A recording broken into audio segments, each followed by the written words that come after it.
It is a lot of juicy stuff about the Warriors and their maybe pursuit of Jimmy, and then their other plans if they decide collectively that they do not want the human headache that is Jimmy Butler.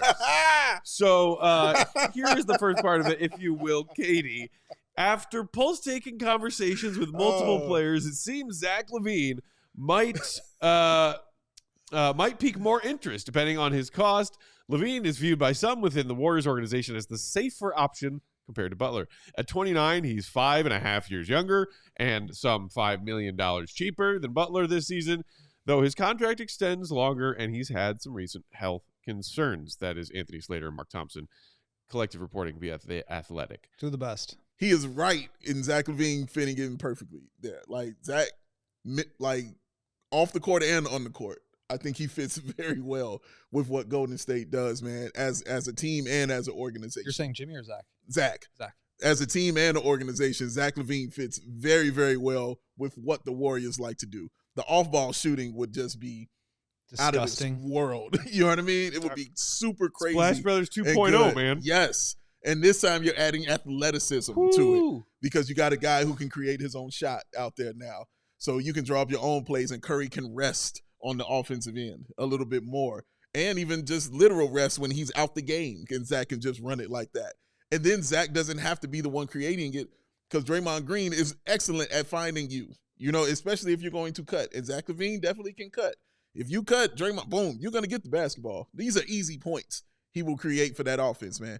Off the court, we've seen Zach. He's been perfect. He's a model citizen off the floor. There will be no drama.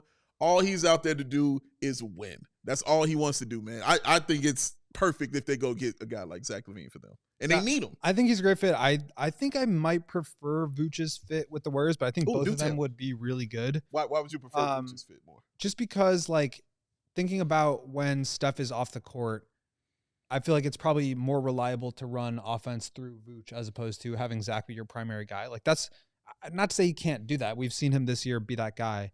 But I just think that's probably more along the lines of what the Warriors might be interested in, just a guess. And there was that stuff that we talked about leading up to that Bulls-Warriors game of Steph and Steve Kerr both talking about, like, gee, sure would be nice to have a stretch five around here. And there's commentary in the same article about their interest in Vuce, which we'll talk about in a second here. Yeah.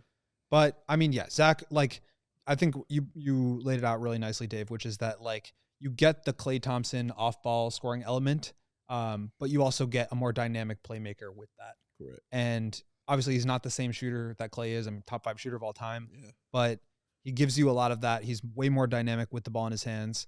And they just need something. I mean, you watch this team and it's like Steph running around screens, trying to do everything by himself. Draymond's there and, like, doing his best, but he's, like, not a scorer. He's not a scorer at all. No. And so it's literally just Steph and, like, maybe Buddy Hield gets hot one night. And, like, that's just not a recipe for making the playoffs, let alone, you know, contending. And not to say that, like, you know, Zach is the difference between them being a 11 seed and the winning the championship. Mm-hmm. But, like, for me, if I'm the Warriors, like, I'm not trying to go out like this. Mm-hmm. I'm trying to, like, stay closer to the top. And I think either of those guys, whether it's Zach or Vuce, keeps you there. And I think it's obviously going to cost you a lot more for Zach just because of the contracts you need to put in. Mm-hmm. It's going to have Wiggins or Draymond, probably Wiggins. And then you're attaching, like, three or four other guys. Yeah. They've got, like, Gary Payton, who's making $9 million expiring. Looney's making $8 million expiring. Kyle Anderson's making 8.7. So it's just, like, a lot of salaries that they have to stack together, which is, again, why I think Vuce is more seamless, just because it's easier to get up to his number.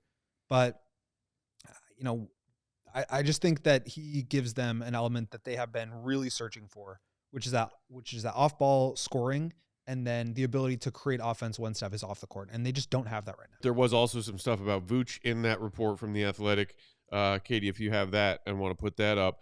The Warriors have discussed Nikola Vucevic, and league sources say the Bulls' big man views Golden State as a desirable destination should Chicago decide to deal him. Do it. There are differing opinions on how well he'd fit and how much he's needed.